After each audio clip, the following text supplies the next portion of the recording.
note from Doug Goodstein from the Howard TV guys. They covered it. Oh, did they? Yeah. I wondered if they were, treating this seriously or if he was going to have a TV crew following him. I asked Ronnie about it, and Ronnie got an audition for some sitcom. But now it's sounding like strange to me. First, I thought they were giving Ronnie his own sitcom, and now it sounds like he was auditioning for one episode, and that they called a whole bunch of other people from the show to audition as well. Like Richie Wilson ended up auditioning, and Rachel. For the same part, Ronnie was auditioning for, or different other part. parts. Yeah, it sounds like it's they're stacking the deck. They're stacking the deck, and it's like a promotion to get our fans to watch the show. Right. So I don't know. I was hoping for the Ronnie sitcom. Well, yeah, the other day when we were talking to him, I couldn't tell because at first it sounded like this part was written for Ronnie. Yeah. And then he started talking about having to go in and audition. And I thought, well, that's odd. Here's the notes. This was a quick audition for a show called Wheels. Richie Wilson and Rachel Fine were also at the audition. Rachel and Richie ended up auditioning. Richie is... What, is he, a cameraman? Yeah, I don't even know what he does. He's on Howard TV. Right. And so they said, a few weeks ago, Ronnie sent out a tweet saying that Wheels is looking for more people to be cast in the show and attached an email address for people to send photos to. They don't know how to get people to be actors? No, they needed Ronnie to help. All three of them got in an early audition, which was all shot by Howard TV, and the video will be loaded in the morning. Ronnie's auditioned solo. Richie and Ronnie auditioned together. Dude. And Rachel auditioned solo as well. Dude. What is it, like a whole Howard Stern show episode? Here's what happened. Go ahead.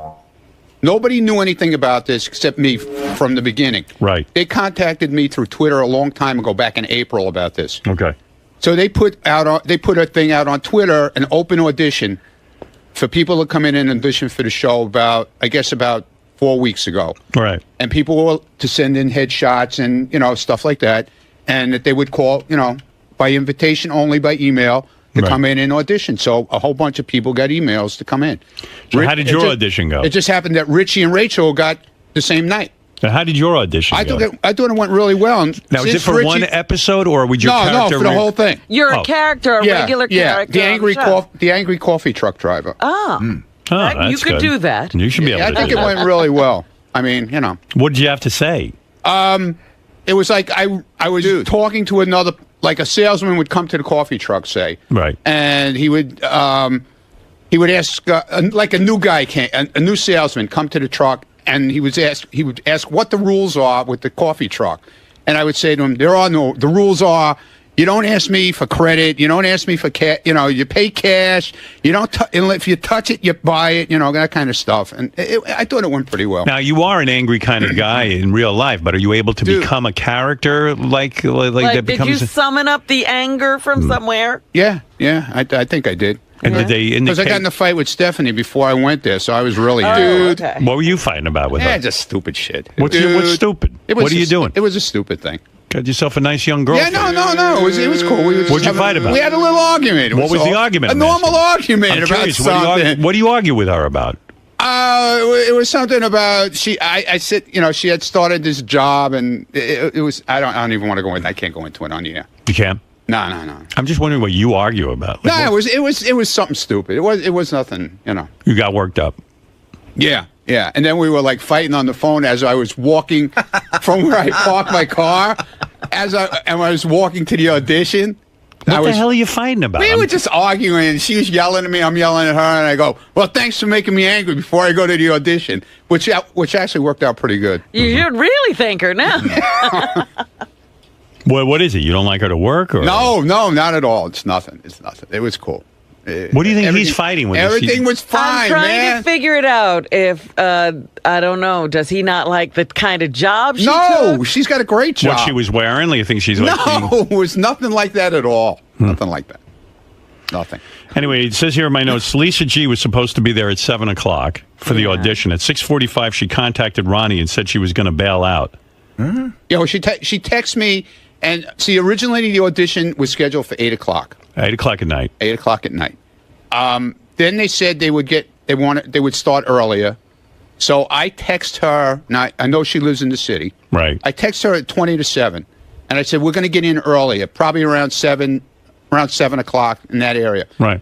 So they took us upstairs about 5 after 7. At 6:50, she texted me, said, sorry, I can't make it. Good luck. Oh. She bailed out? She's the newswoman. I don't know. I have no idea what happened. That's a big story, you auditioning for a sitcom. I don't know what happened. Howard TV was there at 6 o'clock waiting in the lobby. So that's all I know. The guys wrote, it seems as if she was inconvenienced to do the shoot. Well, if Ronnie gets the sitcom and it takes off, Howard 100 News won't have been there at the beginning. That's right. What's with Lisa G not showing up? I don't know. Let's see what else. Richie was able to see the script that Ronnie had to read. It was basically written as if Ronnie wrote it himself.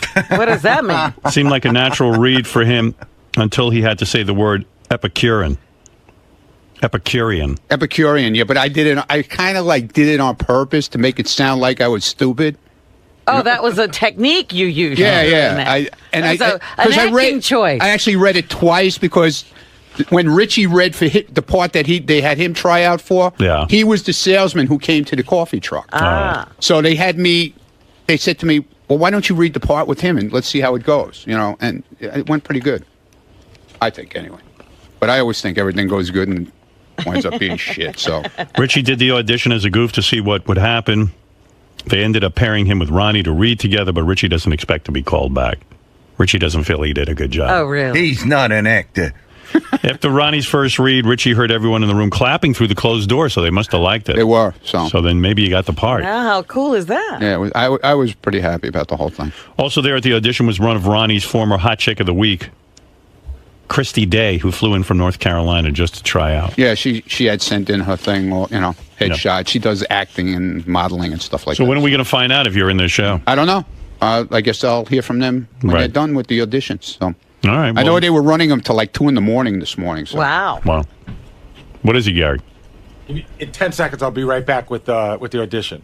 Oh, you have it? Yeah. You have Ronnie's audition? I have Ronnie's audition, and then I'm pulling the one with him and Richie. Okay. Ronnie De Niro. Because the first one he did with the producer. All right. I'll wait for that. All right, man.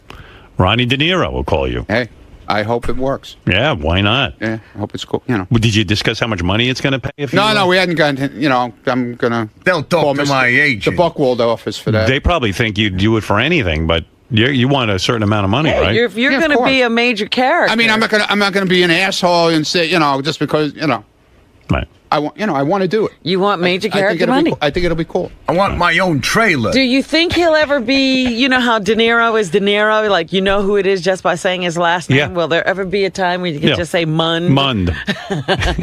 What is it, Gary? So it's on Gary, page 2, and Green in the first column. So the guy you hear off Mike reading with him is a producer, and then I'll pull the one with him and Richie.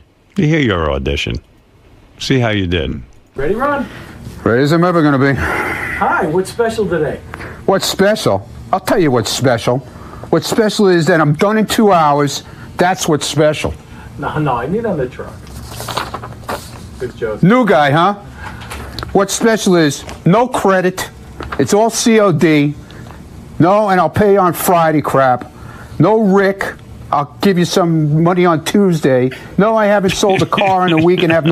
What the fuck? It's fine. I was warming up. Sounds like they'll give you the job anyway. Yeah. I think it went, pretty good. Right. What do you think, Robin? Do you think he's got something there?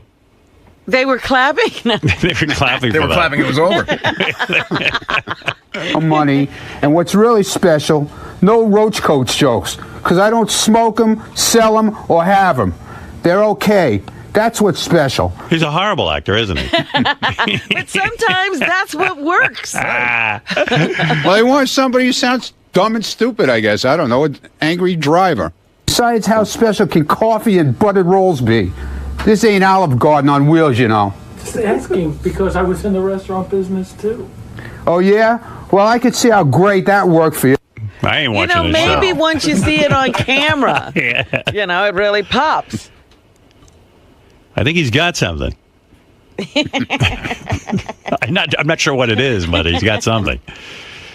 I don't know. What do I know? Hey, maybe Look, that's I don't know what they're looking for. Ronnie, if they were applauding that, then maybe you're onto something. Hey, I hope so. Huh. Let me guess. You had some fancy place somewhere with tablecloths and candles, that real expensive shit most people couldn't pronounce. I'm getting close, right? Made a lot of money, spent all the cash, and you beat Uncle Sam out of silly toys and cheap broads? Oh, God knows what else you're gonna try to... Oh, my God. Are there periods in that sentence? I think you got something, but I don't know if it's called No, talent. there are periods, man. Yeah. That's some read. Maybe he was a It little... is a read. Were you a little nervous? Yeah, a little bit, yeah. Yeah, Of course I was nervous. sure. Pulled some Zagat into protection bullshit. What? About What did he just say? Zag it in the what? I don't know. Wait, let me back that up. Cater truck cuisine, right? What? Right. The protection. Sam out of silly toys and cheap broads. Oh, God knows what else you're gonna try to pull some Zagat into protection bullshit. Into the I don't know what that is. That's. You think it went well? Yeah. You think that audition went well? Yeah, I think it went well. You didn't even fucking say in English over there. I Yeah, don't know well, what that's the whole idea. That's really the whole idea of it. They wanted me to sound, Well, you definitely just sound dopey. that's what they want. They Yeah, but want you that's- don't even sound like you're.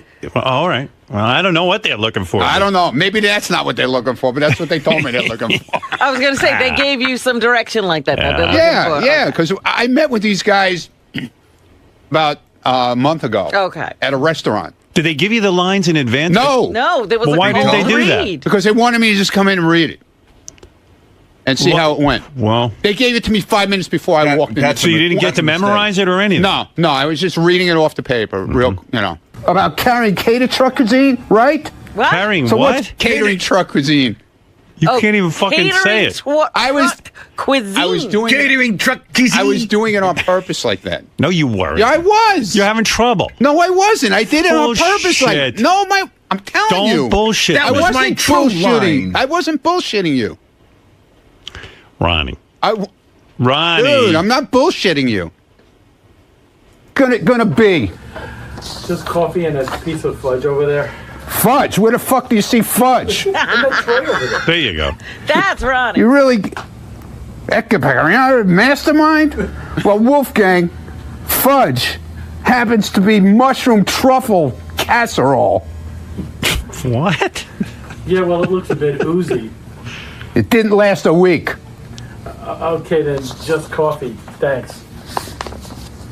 Hope you sell some cars that Chateaubriand. Thank you. It sounds to me like they were goofing on him, giving him hard words to say. Something's up with this audition. I mean, Yeah, they were 'cause throwing- if he's supposed to be like just an angry blue-collar truck driver, what's he doing using First words of all- like Epicurean First of all, and cuisine what show do you know a guy has this big a dialogue? with the guy in the truck? Right. What is it? I was just going to say the second one that he does with Richie is a different pronunciation of that word that he couldn't get the first time. I know, but Well, I was refining my humor. I think they're up to something here. I don't think so. No? No. Wow, look at the applause. Ronnie. Yeah. Ronnie goes, I think I did good. Yeah. I said I thought it went all right. Joe, how do you like the audition? Hey, well, if they were looking for somebody who truly sounds stupid, you nailed it, Ronnie. Well, there you go. This guy thinks you did a good job. Right. Very nice. Are there any actors out there who can shed some light on auditioning and how Ronnie did? Keith, you're an actor. How did that sound to you? He sounded like Hank the Drunken Dwarf. You put that tape of him next to Hank side by side, you won't be able to tell the difference. Well, Rick, go ahead. You're on the air. Like the last guy nailed it. It's Hank the Angry Dwarf. Right. I mean, if you pull from the son of the beach, that's exactly what Ronnie sounds like. James, you're on the air. Howard, make it stop. Make it stop, please. Good God. You're killing us. You don't like Ronnie's audition? Oh, man, it's horrible. It's horrible. After a good week, and now you're bringing us all down. All right. Well, there you go. Place is falling apart here. Place is falling apart. Look at this. What happened? I don't know. I put my hand on here, and all the crap is coming off of my Oh, hand. dear. I guess it had a 5-year shelf life. Richie Wilson was at Ronnie's audition. Hey, what's going on? What's up? The funniest thing was, Ronnie came almost dressed for the part. He had on like a shirt that would look like he came from a mechanic shop. It had the name Mac on the chest and everything. Well, he's a method actor. Yeah. I'm like Lee Strasberg. Yeah. Did you have an outfit on that would reflect the character? Yeah, it was whatchamacallit. Oh, yeah, there you are. There he is. Oh, there he is. But look at you. Look the part. There was some read. All right, listen. Whatever. I'm glad you got the audition. I hope it works out for you. I really do. Thank you. I mean, it's unbelievable. Jeff, go ahead. Jeff the drunk wants to weigh in. I think he liked it. Yeah. Go ahead, Jeff. Yeah, oh yeah. I'm sure he loved it. That was so fucking funny. Holy shit. I bet you I could do better than that. I bet you could. Well, listen, you got to give it a shot. They didn't call you. No, they called Ronnie. They want him. All right, listen, Ron, congratulations on your triumphant audition over at the... Thank you. What's the show? Wheels. Wheels. Okay, very good. Ron, Yo. talk to me about the audition itself. Okay. A lot of people in there were doubting your acting skills. Listen, I went in there. I don't claim to be an actor. I claim to be myself, okay? They gave me a part that they felt I could do because it's an angry part. And they gave me some papers to read right before I went in. I had no idea what I was reading, no clue about it beforehand. I knew about it when I walked into the place. They handed me the script of a scene, and I did it, and that's the end of it. If I get the part, fine. If I don't get the part, that's also fine. I tried. That's all. There's a lot of people around here doubting the legitimacy of the operation. Not you, the production company. No, it's a legit. Dude. Ask you people who were there last night. Okay, it's a legitimate operation. It's no fly-by-night deal. So we might be seeing you on on a cable network. Okay. I can't say what it is. But it's a reputable cable network. Very reputable. Very reputable. How reputable? Very reputable. And cut. Right. Lisa G is here with some headlines from the Howard 100 newsroom. Lisa, what do you have for us? Lisa Glassberg. Here she is, Lisa G, in the house. Lisa, what do you have for us? A lot of great. Hey, Lisa, how come you didn't cover Ronnie last night? Did you just bail? It was supposed to be at 8 o'clock. Right. Brad Driver and I decided at 5:30 that we weren't going to cover it. We're short-staffed. Mm-hmm. And I got a text at 6:45 that Ronnie was going on at 7:20. Right. And I was in my sweats. I mean, I couldn't jump, and I wouldn't have been able. Aren't you like Lois Lane? When a story breaks, you have to be there? We decided we weren't covering it. Yeah. I'm doing more investigation into this so-called sitcom, and it seems that it's not like a sitcom that's already been, been on the air or something. It doesn't have a go. No, it's a company that's trying to make a sitcom. So it's not even, they're trying to put something together. Oh. Kind of like Stuttering John with his Mafia movie. Is this like, do they have a pilot deal? No. Oh, no deal. No, they don't have a deal. Oh. No, they do. Oh, they do? It's sold. Oh, it's sold? Yeah. The guys just told me it's not. Gary just told me it's... Well, that's not what I was told. Oh, okay. That's not what I was told. It's sold to a... Who's it sold to? I can't say. I'm not supposed to say. But it's on a network? Cable. Cable network? Yeah. Yeah. And it has an episode run of what? 13, I heard. Okay. Well, there you go. I think Lisa should have been there then. Well, Howard TV was there at 6 o'clock, so that's all I know. A lot of questions. Yeah, but Lisa was in her sweats, so. Yeah, but she couldn't get over there. Yeah, but she knew from the beginning it was supposed to be 8 o'clock. And we decided that we weren't going to What do you cover mean? it. Who's we? You didn't tell me. You texted me in the afternoon and said you would be there. What are you talking about? That's not what I said. You I texted said me was at 4 o'clock saying, did they move your read to 6 o'clock? And I said, no, where did you get that from? Because I had been talking to them. No, let me finish. I had been talking to the producer, and they said they were going to try to move it up to accommodate you. And also, you live 30 blocks away. What's the big deal? You couldn't cover we it? decided, I'm not big enough for you? No, you're not. Okay, good. Good. He said to me, well, if I were in the Hamptons, you would have been there. Yeah, right. Exactly. You rented a car to drive out to the Hamptons to cover I was things. there, and I covered that story on my vacation. Baloney. You just didn't want to. You were in sweats. You didn't want to come. We're short-staffed. Have someone else go. What do you mean short-staffed? What were you doing? What other story were you covering last night then, if you were short-staffed? Take it up with my news director. No, what were you covering? You said you were short-staffed, so that means I said we are short-staffed. You must have been covering something else then. Yeah, my job here during the day. Okay. What about everybody else goes out at night and covers stuff? Good. They win. I went and did. I had to be up at 3:15 this morning. Well, next time have the audition in the Hamptons and I'll go. Okay, great. All right, there you go. Yeah. Lisa G having it out with Ronnie. Ronnie upset his audition not covered by the news That's department. what it is. He's upset he's not you. Exactly. Right. Exactly. Are you upset that you're not me? Wait a minute. You can cover Benji walking down the stairs with a horse head on like a horse. I didn't cover that. The news department can cover that. We covered Benji sabotaging Anthony Weiner's press conference. Good. That was a great news story. That's good. I'm glad to hear it. Like I said, I'm not big enough for you. No, you're not. That's good. Lisa's so cute. Yeah, she's so cute. You're not. No, she's just lazy. That's the whole deal. Right. What if Ronnie dresses a horse? What? What if Ronnie dresses a horse? Oh, she would have been there. Oh, definitely. Yeah. If I was walking on all Lisa, fours. what about that, though? Is Ronnie right in a way that you're lazy because you didn't cover the news? No. You just felt he wasn't an important news story? No, we're short-staffed. I see. What is it? I don't get that. What that means? I still don't get it. There's one person missing. That's Steve. it. That's it. Yeah. That takes down the whole department. The whole down the whole news department. Falls to shit now.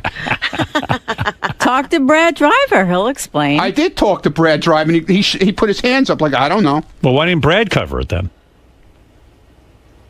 Because he doesn't cover stories. No. He's the news director. I didn't ask Brad. Brad, she was in touch with me in the afternoon. Right. And when she decided she had to pick and choose her stories. When she decided you weren't important. When I said to her... You got your audio. Hold on. When I said to you in like 3-4 o'clock in the afternoon when you text me, did they move my thing back to 6 o'clock? And I said, no, where did you get that from?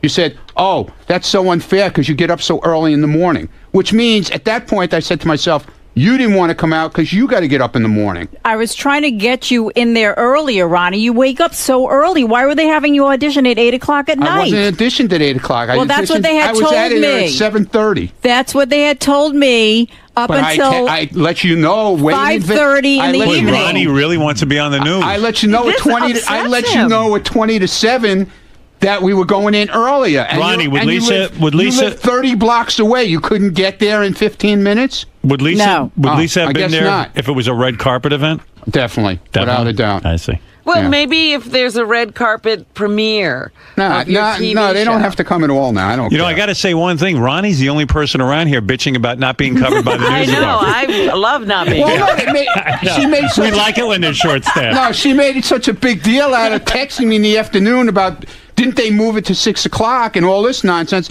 like it was bothering her because it was so late.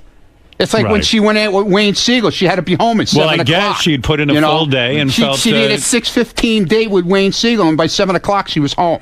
I mean, what kind of date is that? Well, maybe she had put in a long day and she was beat. Everybody puts in long days every once in a while, don't they? Yep. Well, Ronnie, she talked to the news director. director. That's okay. It's fine. It's fine. And they made a decision. That's not what she said to me.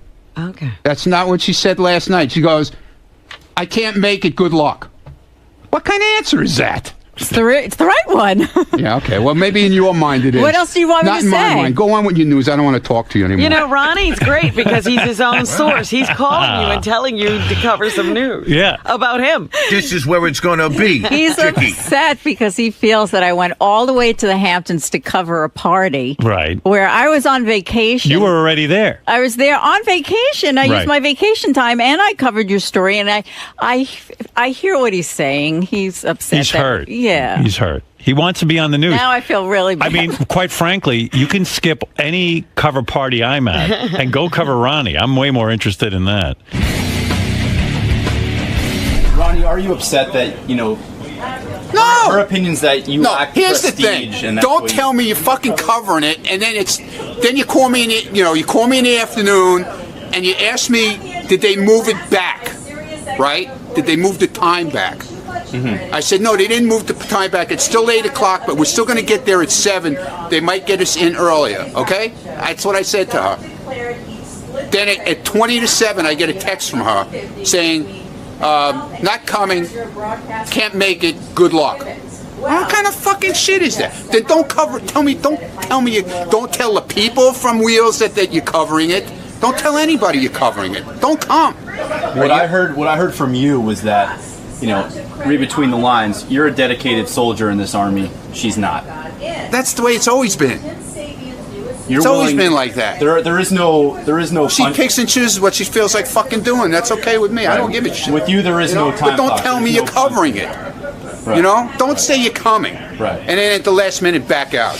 What else, Lisa? Yes. All right. Scott the engineer blasted by SiriusXM employees for taking too much credit surrounding Lady Gaga's amazing performance here on the show. On Tuesday's wrap-up show, Scott declared he'd split the credit for sound quality about 50-50 between himself and senior manager of broadcast operations, Chris Gibbons. Well, Chris suggests to Howard 100 News that it might be more like of a 90-10 split. With Scott I can't take that much credit. Chris doing the 90, huh? Right. Plus, Scott took credit on the wrap-up show for, quote, making sure the piano got in, a task which Tim Sabian's new assistant, Sarah, says she was responsible for. Sarah says, quote, it doesn't feel good. I worked really hard to get that piano in.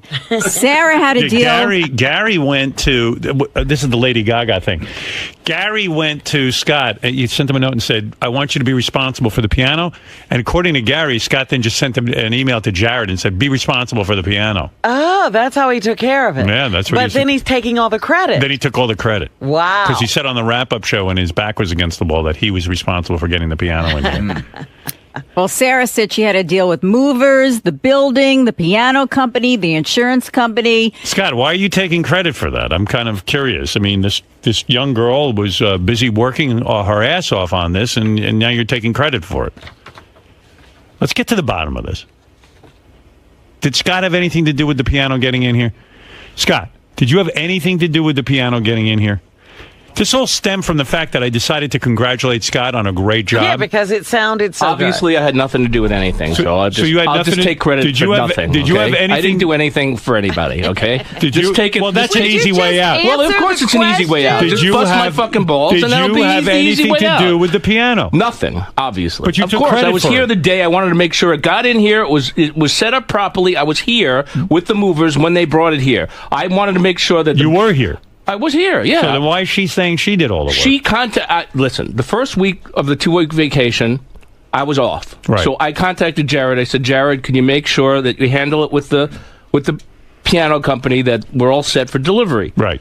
Then when I came, I was here the second week, and So, Lisa, he was here.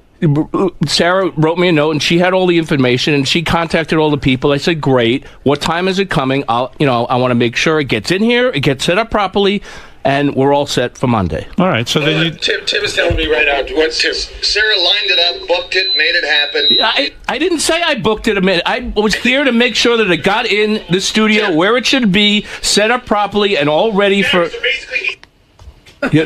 Shut up, Jason. The whole weekend. Fucking Jason, come on, really. All right, I didn't do it. I mean, really. Did you do guys, anything I'm a sound engineer. I don't do the paperwork. Right. I make sure that the piano was here. So you were here for the setup of the piano. That's correct. Right. I made sure Chris... Now, what did Chris do? Because he seems to be saying he did 90%. He's now saying 90% of the work was done by him. And the engineering department of Sirius. The piano got here. It was set up, 1 o'clock. So he put the mics in the piano and put the vocal. So in other words, when I praised you, you deserved the praise. Oh, of course, I was part of the process. Right. Okay, I good. wasn't All right. just, I didn't A lot of people thought you were taking the praise. Wait a minute, Howard. Yeah. I was part of the process, Robin. I just want to ask a question of Howard. Go ahead. What needs to be done to make the Lady Gaga performance get on the air? The piano has to be mic'd. Right. She has to be mic'd. Right. And there has else? to be a sound mix, which is most important. Okay. And so who did that? Well, I was complimenting Scott on it. Chris did that, but when... Oh, Chris did that. He set up... He mic'd the piano. Yeah. Chris wasn't here when her sound engineer came in, and he went in and checked everything, and I was at the board making changes to what he was telling me to do.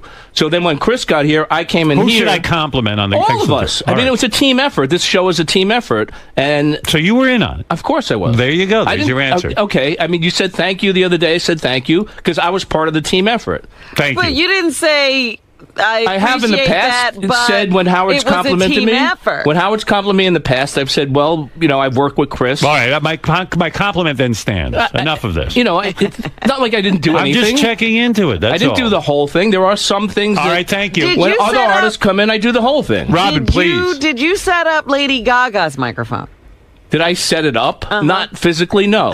I mean, this wasn't a very complicated... Look, he didn't set up her microphone. He didn't mic the piano. He didn't mic the piano, and he didn't do the mix. But I do compliment you, and that's it. I stand by my compliment. Whatever you did, you didn't fuck it up. I listened to make sure it sounded good. You did. Good. Howard, it's so funny. Tim's been pacing around my office. Tell Tim to go back in his office. He goes, really? He goes, Scott's the guy. I do nothing. Asks if he can help you move, and then stands there and holds the door. Well, that's help. I mean, really. No, all right, here we go. All right. Go ahead, Tim. Tim, you want to start with me? No. I mean, what's the fucking problem? You handed it off to I didn't Jared. hand anything off. Lisa booked the whole thing, made everything happen. You're the kind of guy that says, "Hey, I'll help you move," and then come over to my house and hold the door. Oh, please. Yeah, really? Gary just used that line. I mean...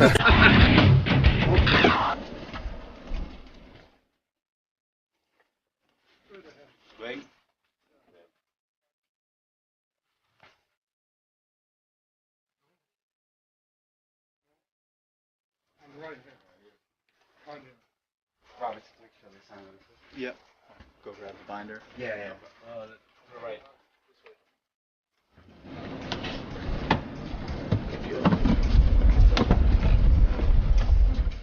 Top of the countertop there. But Scott supervised a lot of this. Oh, yeah. Well, Scott just stood there when other people did things. Tim. Bullshit. That's what I got to say.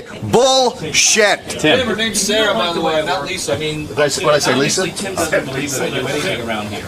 So, Tim, I don't know what you made the analogy that he's the type of guy who, you ask him to help you move and he just holds the door. Right. So he's a part of the process, as he put it, but not an integral part of the process. Exactly. He's the doorstop. Now, you're a guy who oversees and manages. Did Scott oversee and manage anything in this operation? He handed it off. He didn't manage anything. Didn't take control of anything. He was a speed bump in the process. I think your comments speak to the fact that there might be some issues with you and Scott. No, not at all. Not at all. I love Scott, but on this particular issue, he's totally wrong. He didn't do anything. I can attest to that because I was in constant contact with, with Sarah and with my staff, and I know exactly what happened. So there's no way he had anything to do with it. Do you think if it was a team effort, he was on the bench. Do you think the fact that Scott wasn't involved is the reason why it was such a successful Exactly. mix and segment? Exactly. He has no idea about the insurance company, has no idea about the moving company, no idea about the building people that we have to deal with. He has no idea about the process in which we have to get it into the building and set up. He has no idea who the contact people were, who we had to contact. He just doesn't understand the process at all, or understood what went into getting that piano up into the studio and getting it set up. So. And once the actual music started, he had very little to do with the mixing and the setup of the microphone. Well, Gaga brought her own guy in, and who did the sound, and we have our guy Chris Gibbons, who did what he needed to do, so it's all pretty much happened on its own. I say you did a good job. If you don't like the way I work, I mean, I said I did. Obviously, Tim doesn't believe that I do anything Tim. around here. Well, that's so. Tim. I like it. I don't know where he wants to start. I don't know where he wants to start with me. Really, I don't know either. I don't know what his problem is with me. I am just saying the Lady Gaga stuff. I had to make sure that everything was correct for Monday morning, and that's what I did. I followed up on everything. I made sure the piano was here. I made sure it sounded good, and that's my job. Scott. So I did my job as far as I'm concerned. Scott. Everything came off great, Scott, okay? So Scott. you all busting my balls. Scott, I get it. I This am is not. what we do around here. I came by and gave you a sincere compliment. I know you did. It's still, if I compliment anyone around here, all hell breaks This loose. all started because you complimented me. I know. Okay. I'm never going to compliment you again. No, because it's bad. That makes it bad. Let me just bitch and moan that nobody compliments me, and I'll be happy. I'm going to say Isn't again. it so much better? Yes. Scott, the sound for Lady Gaga. It was great, and it was a team Can effort. I finish? Thank you. The sound for Lady Gaga was terrific. Good job. Thank you. It was your best work ever. Here you go. I mean, all I know is when I compliment. See, normally I walk out of here, I don't say anything to anybody. Right. And then I get blamed because I don't acknowledge You never anyone. acknowledge anyone. So for once, I walked by, saw Scott. Hey, Scott, great job today. And that started a whole slew of problems. Fuse got lit. That was the worst thing you could have done. It started problems with other people. Yeah. I mean, like, you know. I just said, job well done. Most people around here think I don't do anything. Well, that's their perception. You know, so because it looks like I don't do anything, but Well, actually, you know what it is? You're so cool, calm, and collected. I'm multitasking. Nobody knows. I'm working my fantasy baseball, and at the same time, I'm engineering. All right, thank you. Thank you, Scott. Thank you for the compliment. Let me just explain. Certain jobs, certain No, you people, did already. All right, we get it. You're winning. You're winning. Sometimes I do all of it. Sometimes I do, you know, understood. 10% of it. Whatever. Whatever you did, We're a you did team. well. Good. The team did well. To all the guys on the team, congratulations. Do me a favor. When you do something, write what you do on your head. That way I'll know how much the percentage of what you did. Make your credit. Like credits, like movie credits, but write them on your head. Scott, you're being called out. You're probably No, that was my audition for Ronnie's show. Scott, did you really have very little to do with this segment, and you're taking 10%? 10% of the. I don't know the contributions, 100% percentage. of Whatever the credit? fucking thing is, the segment went off great, and everybody was happy. Okay, I work with other people around here, and we get the job done. That's it. A lot of these other people don't seem to think you were the main ingredient. I'm not a in this man. mix. I obviously didn't do anything. Okay, I have to follow up. Gary wanted to make sure that the piano got in there and got set up properly, and I did. He passed it on to me, and I contacted people I had to get in touch with to make sure that it was done. But when they broke down the process, it seemed like you had a very small part, yet you got all the credit from Howard. I get the credit and I get the blame. So, you know, sometimes you get blamed for something that doesn't go right, and I have the same responsibility. I mean, if it didn't go well, then I would have gotten all the blame. Right, Tim? You're stirring the pot this morning with your news reports. Really ignited a couple of feuds. First off, with Ronnie, he really took offense to the fact that you were not willing to Yeah, well, a couple of things. We thought the audition was at 8. We're short-staffed. Everyone is working longer days, more stories, and we made a decision at 5:30 that we weren't going to cover it. Well, you didn't tell me that. Yeah, I told him that at 6:45 when he texted me. No, she just didn't want to come there. And, it was too late for her. Ronnie's obviously. Will you please? Feels for hurt. once? Feels hurt. He's not Howard. Go there. Sorry. He also seems hurt though that he seems to think there's no punch in, punch out here. Like so, he didn't accept your short-staffed reasoning, and he thinks you should have been there. See, he wants to get on camera. Regardless. Yes, you do. I see you hovering around like a bee. I'm supposed to be here. It's my job. At least I'm here. Right. At least I do my job. In retrospect, you wish you had How gone. do you not laugh? That doesn't make you laugh. I'm always laughing. I'll do my Flavor Flav. What? But he seems to think that no matter what, even if you were short-staffed, you should have gone the extra mile and been there. You said you claim that points to the fact that he just wants to be a celebrity around here.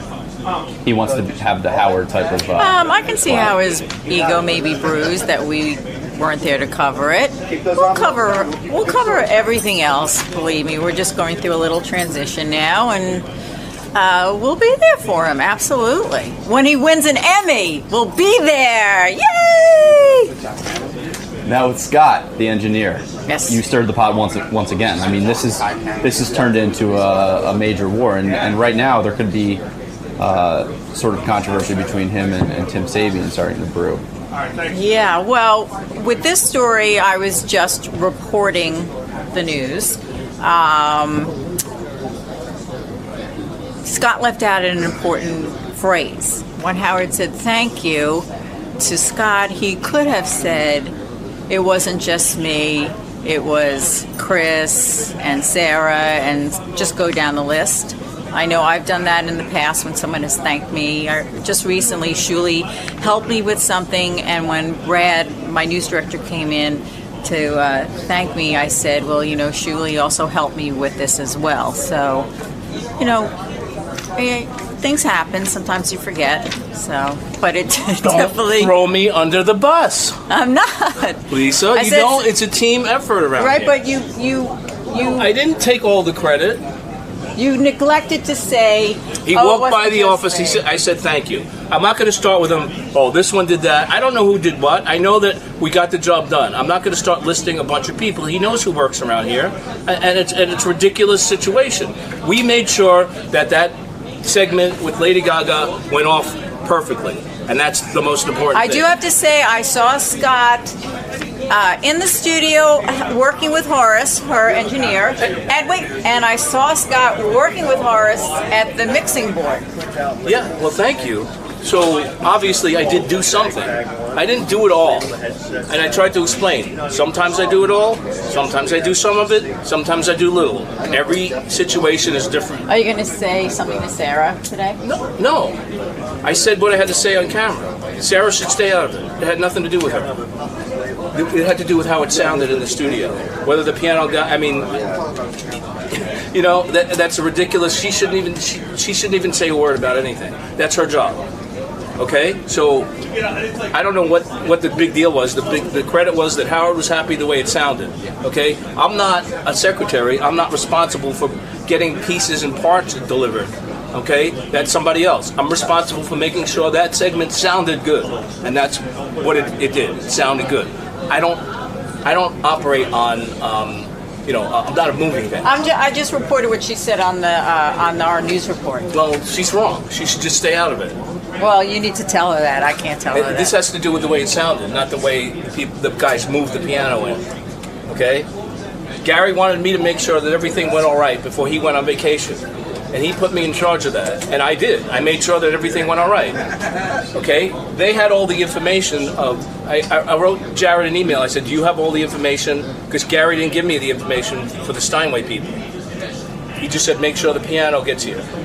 I said, okay. So I contacted Jared. I said, do you have all the information? Because I was going on vacation. And he said, yes, I'll take care of it. So he passed it on to Sarah. He didn't even take it.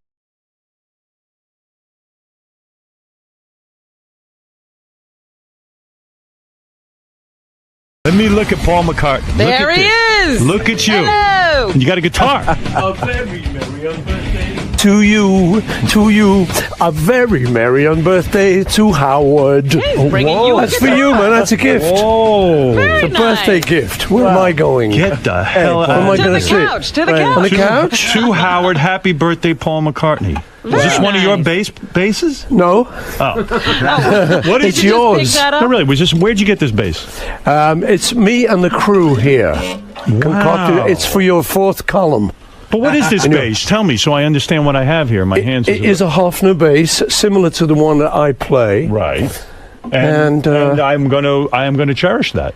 I hope so. I recognize it. I really have this unbelievable feeling about you. I'm honored you would be here today. Yeah. And I'm so happy you're here. I even went home last night, listened to your new record.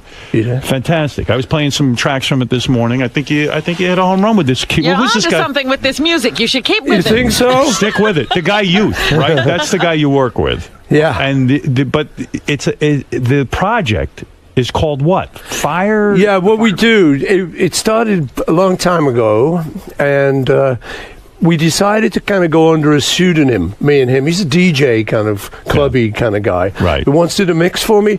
So we decided we'd go in the studio and just have fun. Right. And not work. Right. So we concocted this idea of the fireman.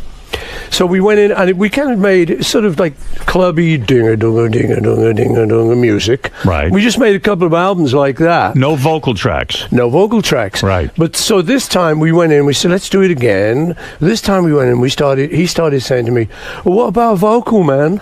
Right. I said, I haven't got a song. He says, yeah, well. But do you sit there and write a lyric? No, so I just stood up at the mic, and we had the track going, kind of, we got a groove going.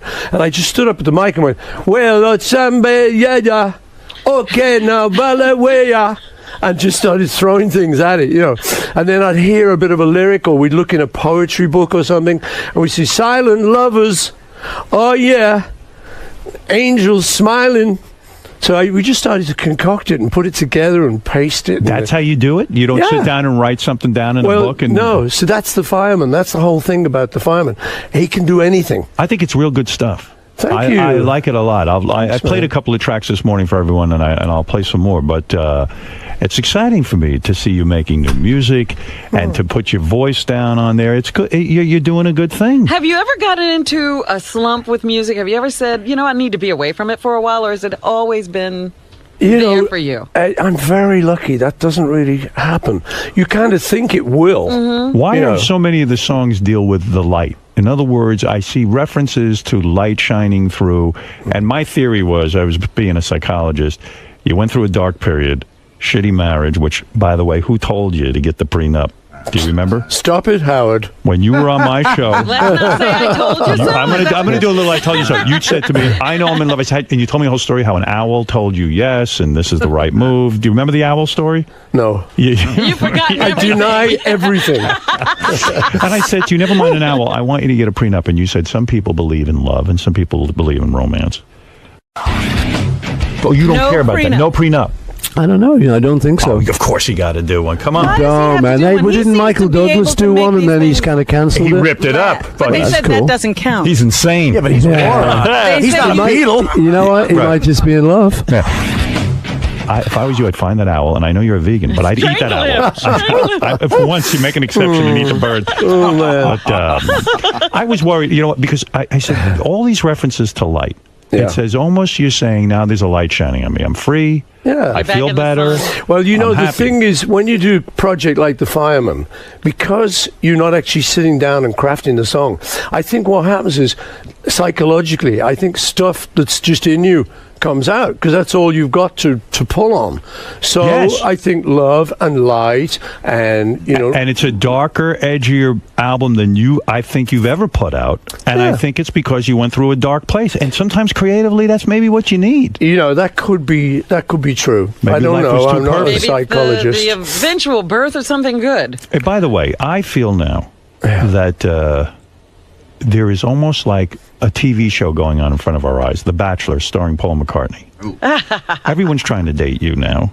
No, I don't know about that. Well, hold it a second. Are you? Well, Robin is, and I'll get to that in a minute. He's after me.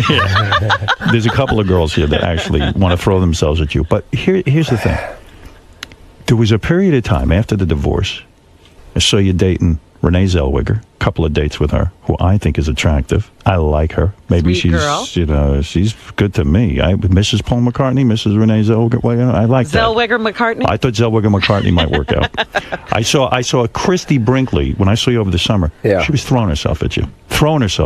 Howard, How'd you know what, Howard? that You one? read too many newspapers. Hold it. This is it. See, I'll tell you, want to know the truth about that? Yeah. I was at, they had a series of concerts out in East Hampton. I was there. You were there. I saw you. And at one of these, my nephew, who I went with, Lee, he just sort of said, "Oh, Chrissy's over there. Do you want to say hi?" Yes. So I go, "Yeah, sure." So I've known her over the years, Billy's wife, when she was Billy's wife.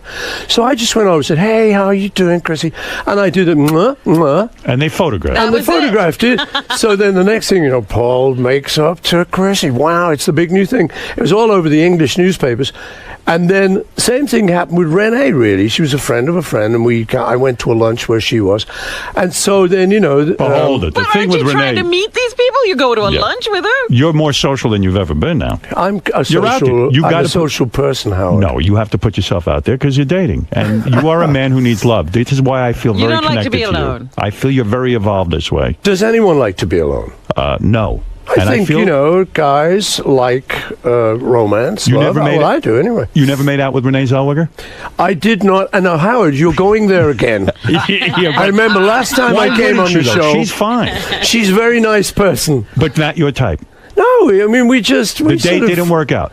It wasn't like that. But it is like that. No, it isn't. If Romance. you didn't Howard, like her, you would I have gone was out there. with her again. I was there. I Are was you the attracted guy. to her? Are you attracted to her? I think she's a very nice person. But you would not go out with I think you're a very nice person. her? Would you go out with me? No. I would. Was there a thing with Rosanna Arquette? Yeah. Now, Rosanna Arquette. That was the other one. There were some ladies during that summer that I did date, and I would love it to was have all sex very- with her. Rosanna Arquette. But Howard, would be I think terrific. you would love to have sex with anyone. I mean, Anybody who would. or am I wrong? You are right. I thought so. So you were into this whole dating scenario that I was following because I'm worried about you. I am. I want you to find love. I want you to be connected to somebody good. I was horribly affected by your divorce. I didn't like what was going on one bit. And I was I don't very know if you vocal heard about it. us during that time, but No, I didn't. I was in England. Probably a good thing, was it? But you know what I respect about you? You took the high road.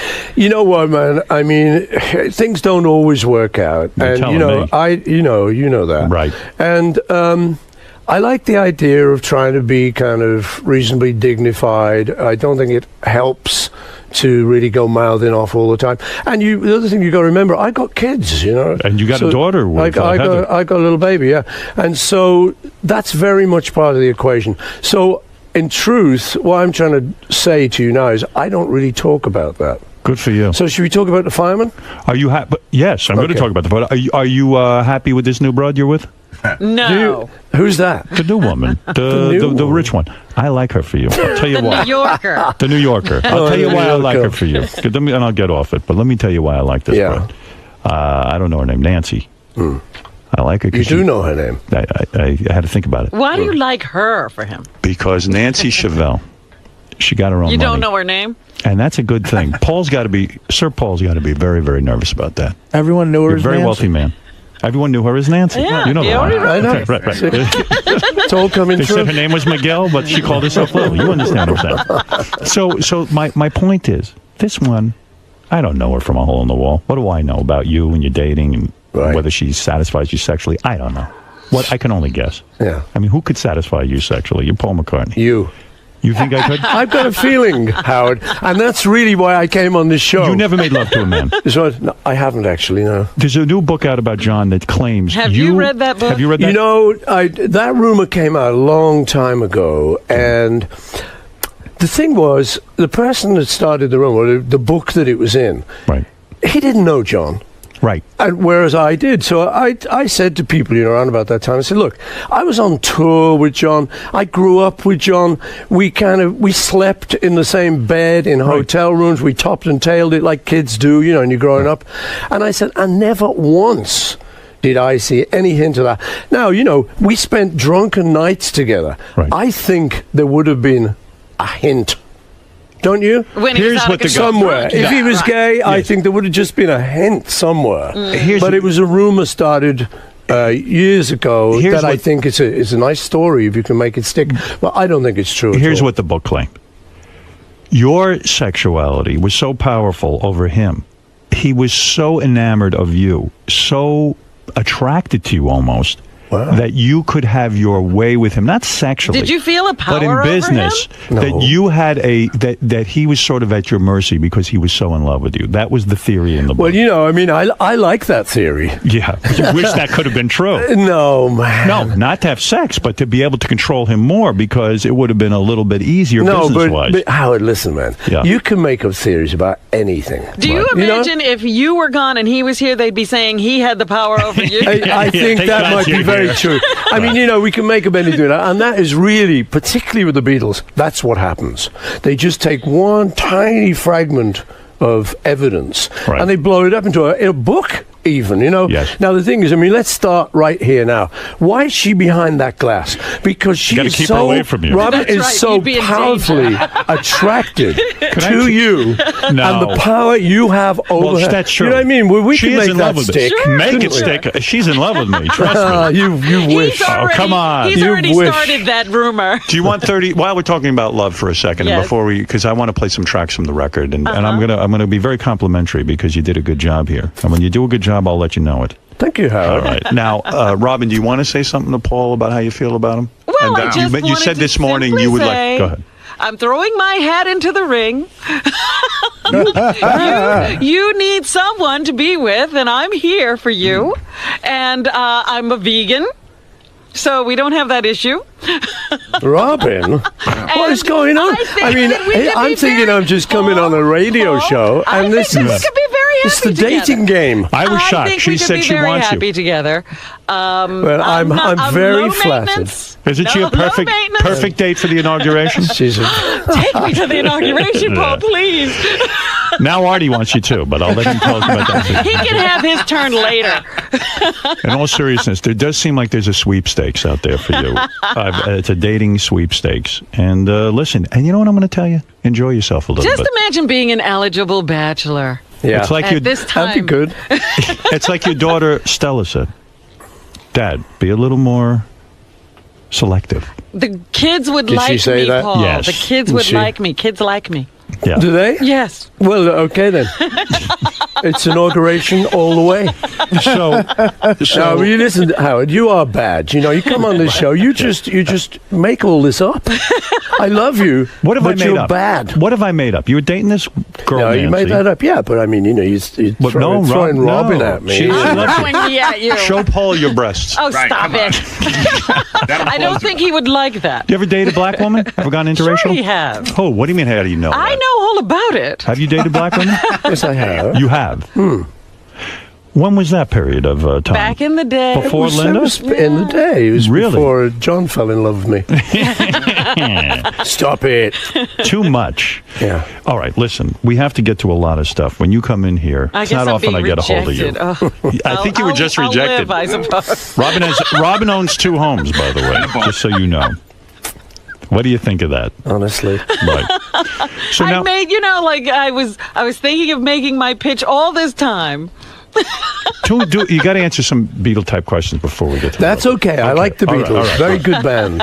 Just tell me something about Abbey Road for 1 second. Because Yeah. we were having a discussion before you came in and everyone was throwing out questions. I had heard that Abbey Road was not supposed to be called Abbey Road. You were going to call it something like Mount Everest or something. Yeah.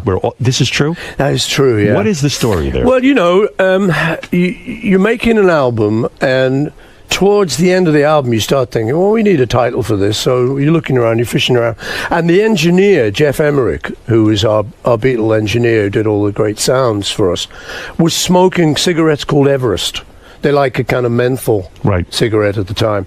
And we kind of looked at that and said, Everest. It's name. kind of, you know, it's big, it's heroic. That could be good for the album. So that was the working title. But the more we thought of it, we went, no, this is not great. And just one day we were in Abbey Road working, and I just sort of said, well, look, you know, why not Abbey Road? Because if we did that, we could just run outside. Right. There's a level crossing, as we call it out there, zebra crossing. And we could just stand there, we could get photographed, come back to work. It'd take 2 seconds. Right. I said, and it's not a bad title, you know, Abbey Road. To us, it was kind of just the name of a studio. But I thought if you take it out of context, it kind of sounds like Monastery Lane. Abbey Road. Isn't it weird how just a simple thought like that becomes a legend? I mean, that's like iconic now, Abbey Road. Yeah. And yet it could have been called Everest. And that would have required the Beatles to fly to Mount Everest and For do a the whole cover photo shot. shoot. So in a way, it was sort of a lazy approach. It was a cheap approach. It was a cheap approach. What do you think of Ringo now coming out with this statement? He will not sign anything. Did you see Peace and Love, Peace and Love? Have you heard that? I love him. It's the great. I think he's cool, man. I mean, you got to love Ringo. Yeah. The thing is, you know, so the truth is, Ringo was always like that. Right. Really? He was the one, if fans came to his door, he'd just say, piss off. Right. And he would not have anything. He'd say, you know, this is my private life. Out there, I'm a Beatle, that's fine, and I'll do things, you know, when we go to shows, but I'm at home with babies and a wife. I don't want that. But it's a big statement to come out with. I know it is, all of a yeah. sudden, I will not sign anything. I said on the air, I said, listen, Ringo's not that busy. I mean, He Paul said McCartney, he was too busy. He said he was too busy. I mean, No, he's but too listen- busy. What is he busy with? That he's so busy. Now he's signing mine now. Right. I mean, I've you will sent him sign mine. things. You sign things from time to time. I mean, just it's- signed outside the studio here, yeah. Absolutely. It's not a big deal. No, but the thing is, listen, he has the right to do whatever he wants to do in life. You know who? And he doesn't want to do that. And I think it's very brave of Ringo. I like that about Ringo. He'd just go, peace and love, I'm not going to sign. And everyone go, what? I mean, you know what happened to him? He went up to Liverpool. Liverpool was just declared the capital of culture in Europe. Right. And so it was a big year for our hometown, Liverpool. So Ringo goes up there and he opens the ceremony, he plays. The whole city loves him. He's the favourite son. And he comes back down to London. He goes on a talk show. And the guy sort of says, well, you must love Liverpool and miss it. He goes, no, really. And so all the people in Liverpool going, ooh, ooh.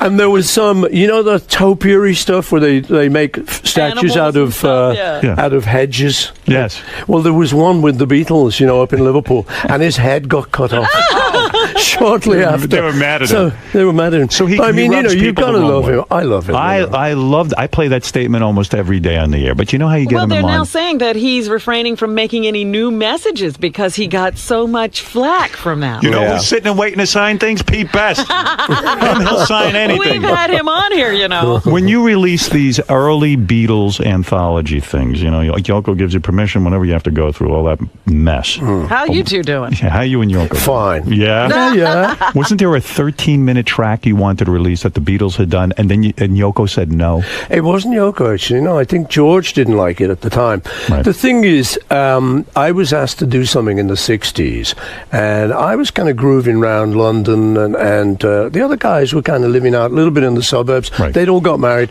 so I was just kind of grooving around, and I got asked to do a piece of music for a thing called the Carnival of Light, which is a real sort of hippie thing, man. Right. And it was great, and the guy said, you could do anything. So I just went into the studio before a Beatles session, and when the guys came in, I said, look, can we just have 15 minutes where I'll just organise a little bit of craziness? Is everyone up for it? And the guy said, yeah, sure, So I said, okay, well, just wander around and just hit anything you want, just say anything you want, just play a ding on the piano, right. or go on the drums, or something. Avant-garde music. Yes. Avant-garde. Yes. As George used to call it, avant-garde a clue. Yeah. So I said, well, we'll just do this for 15 minutes, and then that's me covered. I'll give it to the guy. We put a lot of echo on it. Right. So we did that, and it is 15 minutes of avant-garde Beatle music. Now, because the Beatles was such a big thing, it now is of interest. Right. But, I meet people at like my kids' school. There's like a nice dinner lady there who I chat to. She said, ooh, new Beatles music, 15 minutes. Ooh, I said, I don't think you'd like it. Right. Nobody might. It's not what you're thinking it is. Right. It's kind of, hey, about you. Yeah, whoop, whoop, whoop, whoop. But you were willing to let it out there, but Cool. George was against it. You know what I thought it might be good on the anthology. Right. Where we were putting everything out. It was like every old bootleg we'd ever done. And I thought that might be an interesting part of the kind of 60s story. I thought that was the perfect place Is for that it. good for Pete Best financially? Because some of that stuff did include him. Does he get a cut of some of the dough? So that's nice. Do you ever write him a check? Do you ever say, I feel so bad for this son of a bitch when we threw him out of the band? No, I Don't feel anything. No, I feel it. I know his pain. I know his brother. I know the family and stuff, and we chat and He stuff. hasn't written you letters from time to time. Said, "Listen, come on, help me out. It's killing me. You How about guys." a reunion? He's got his pride, Howard. He does. Was he thrown out of the band because he was so good looking? No, It was his drum. You know what? The truth was, we just kind of fell in love with Ringo's drumming. Right. Ringo was in another band, and we had Pete, and we were working, and we used to go see this other band. We said, God, that drummer's good. Right. And one night, Pete couldn't do it, and Ringo sat in for him, and we all just went, it was like, oh my God, what is What do we do happening? now? There was something funny going on. Yeah. Behind us was this powerhouse on this person who was like taking care of the job, and we went, oh dear. Is the lesson learned from that never miss work? Just show up and don't give anyone that opportunity. That's probably even if you're very ill, right? Show up. No, don't let Ringo sit in for you. I haven't spoken to you since George Harrison died. I mean, how you doing with that? That's got to be major. Well, you know, how are you doing with everyone dying? You know, like your mum and dad. I mean, you know, I've lost both my parents. I lost John, lost George, lost Linda. It's very tough. You want them back. Right. You want them back all the time, you know.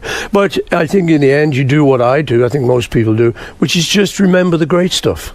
Right. You know you can't get them back. Are you sad every day? Do you wake up feeling like there's an empty hole in your heart? Especially with Linda gone. Not every day, but, you know, through my life now, you know, if there's ever a reference or if ever I think of a story, including George, right. Obviously there's a sadness to it now that wasn't there before. Is his son in touch with you at all? His son looks really like him. I mean, yeah, it's just like he's great. Danny's a lovely boy. Yeah. What is he? He's a musician. He's a musician, yeah. He's trying. He is, yeah. He's really good. Big mistake, though, for any kid of a Beatle to go into music, right? Well, you know, but again, what are you going to do? It's like children of famous actors, children of famous anything. They're born with the gene. Yeah. So you either just go, no, well, I can't top that, or you move into another field, or you just have to go with it, you know. And so you've had Julian. Right. He's got John's genes, you know, you've got Sean. Right. And Danny. My son James is a great musician. He plays, doing an album with him. So and Ringo's kids, you know, are all great drummers. What's your philosophy with kids? Does James have to go out and make a living, or do you say to him, look, I'm a wealthy man. I'm going to set you up. I'm going to give you a couple $1 million. You got a trust fund. Go ahead, live your life. Go be a musician. And if you never get a job, you know, I think what you end up doing is kind of something in the middle, because I want anyone these days, particularly my kids, obviously, or the other kids we're talking about, to have a hunger that we had. How do they have that? And how do you get it? Well, that's what I mean. So I think you can't get it, is the answer. So you have to come in somewhere in the middle. So if your son says to you, I want to be a musician, you support that. Yeah. And you don't say to him, hey, go get a regular job at a florist and, you know, make a job. Or no, you know, if he wanted studio to get, you know, studio time and that kind of thing. You know, if he wanted to go and, you know, be a florist, he would have done that. Right. But it's in his genes. Since he's 9, he's been playing guitar. Are you depressed by the world situation right now? Yeah, I'm not exactly happy about it, but I'm an optimist, you know. I think when you've been around, I think when you've been around a little while, you've seen stuff. You've seen Vietnam, you've seen Nixon, you've seen 9/11, you've seen all this stuff, and so, I mean, we're at a not very good place at the moment, especially with the economy. Right. But I am an optimist, you know. I sort of think it comes around. You excited about the new president? I sure am. Where are you? Really am. I'm reading his book. Where are you living right now? Like, are you England? England. Yeah. Mostly. Yeah. Oh, well, totally. You don't go out to the Hamptons anymore. I do. In the summer, I go out there to be photographed by the paparazzi. Right. And to have my privacy intruded on. Absolutely. We'd love to see you date. It's fun. I like it. I heard Christy Brinkley, by the way, just to finish that story, was very into you and was really on the hunt for you that night. That's what I heard from my friend. Well, yes, and she even got dialed up and was looking for him in a lot of different places. That's what I heard. She was stalking? Yeah, not stalking, but very interested. Well, you know, who can blame her? You should do it. Give it to her one time. Howard, you are just so bad. Honestly. And how do you like being a father now with a young kid? I love it. You love it? I really love it. Are you hands-on? Yeah, man. What do you mean? I mean, okay, here you go. Let's see, a typical morning, which will be Monday morning, this Monday. Go ahead. I get up at 6:30. I make breakfast. I get her up. I get her dressed, and we watch a TV. There's no nanny? No nanny. What? I take her. I drive her. We go to school. I talk to the moms, talk to the teacher, drop her off at school, pick her up after school. I love it. You're not too exhausted? No. At this point in your life, you've done it all. No, I know what you mean. You know, certainly getting up at 6:30, you go, what am I on? But I love it. I do. I But you love have to her, share. But you have to share custody. Isn't it hard to let go of her and send her off with her mom? No, you know what, Howard? In truth, I don't really want to talk about that because that's very private. Very private. But you the should talk truth about is, it with me. Go ahead. I can tell you because there's nobody listening. No one is right? today. But to all the people who might be listening in their cars, I want to send big kisses and hugs. Okay? That's right. But we're just saying, you hate to, miss the days with her when she's not with you. You know, she's like I say. Let's assume like I'm trying not to talk about her. Go ahead. But she is edible. Right. She's 5 years old and she's a beautiful, beautiful girl. So I want her to have her privacy. Right. But in answer to your question, yeah, I'm very hands-on and I really love it. It's a thrill. There's such an education. Do you think you're a different dad? Yeah, I'm different now, yeah. You're better. Well, the other kids are jealous or resentful of your young child. No, they've got all their own kids to deal with. They've come to peace with it. They don't feel like I don't this think kid's they- going to get more of the loot, the McCartney fortune. No, All right. They're not worried about that. What is it, Gary? How dare you interrupt my interview? Mr. McCartney has to go very All right, soon, all right, sooner so than let me we get to thought. the- So we're let going me to talk talk about the new about the record. album. Now, I took the album home last night. Yeah. And I listened to this because I said, is this going to be good? And it is good. And I'll tell you my two favorite tracks. Okay. Because I played them already, but I'll play them again. Now, I don't know if do you put out a single with a record like this? You kind of put out like a radio play single kind of thing. Yeah, but it's not like... What's the single? single? Sing the Changes. That's number 3, I think. Yeah. Let me play a little of this. But I feel the tracks that you should go with, Yeah. the singles. And what do I know? You know what Well, I'm you saying? might know something. As you know, my favorite McCartney song is Blackbird of all time. You understand that? Oh, thank you. Well, of course. Everybody should have that as their favorite song. No, they shouldn't. They should What is have yours? Maybe I'm Amazed. That is from Wings. On the cusp. On the cusp of the Yeah, okay, Wings all and right. I like the two tracks, Or Hey Highway Jude. There's and Hey Jude, Light too. from Your Lighthouse. I feel you really hit the nail on the head with these tracks. Oh, Well, cool. let me hear. Let's play them. What's the All right. single? All right, here's the single first because I didn't play this Yeah. morning.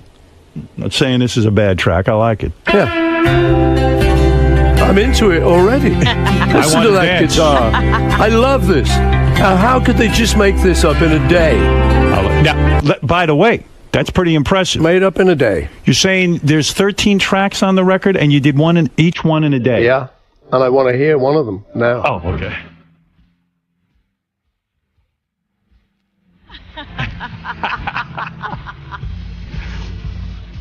Voice sounds good.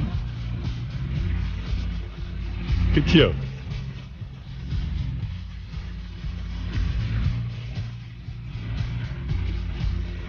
You're excited about a new record. Why not? Look at you. You want to go out and It's perform like you're this? 20 years old. Why don't you go out and perform some Yeah, of you these want to go out and songs? perform this? You What want are to you be doing? back on But stage? I am performing it now on your show. Go. I didn't know you danced.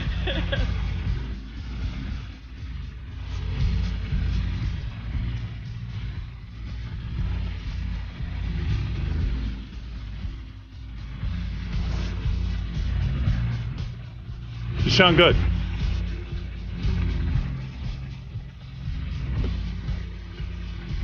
It's the heaven. Oh, yeah. You're saying you made up the words as you went along. Yeah. Yeah, it was... Don't you have, doesn't that lead to regrets, though? I mean, don't you go, maybe I should put more thought You into know what it's like? Improvisational theatre, improv, that I've heard about for years. You hear actors talking about it.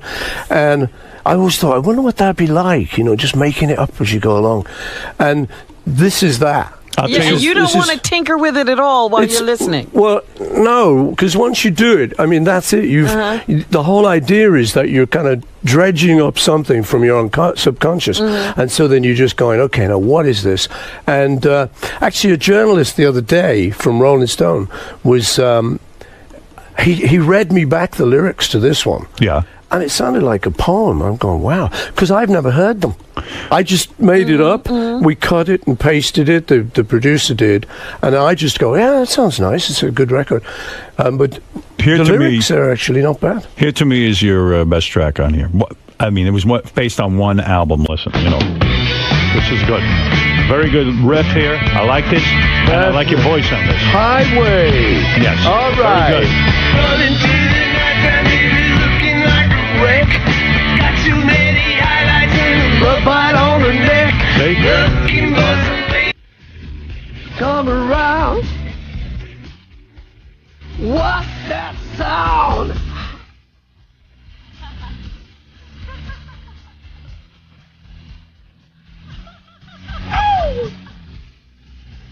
She had sex with Renee Zellweger today. So Looks like he was doing it right here. Give it to her hard, right there. Wow. That's good. Howard, honestly. Let me that's good. And the other one I really like is, and I'll play these all the way through later, but because I got limited time with you. Here's this is another one. By the way, if my children are listening to this, don't listen to Howard. Ever? He can sometimes be a little vulgar. Don't grow up like this, children. Oh, come on. He's nice. He's lovable. But you love him. I do love him. Let me ask you a question. But not in that way.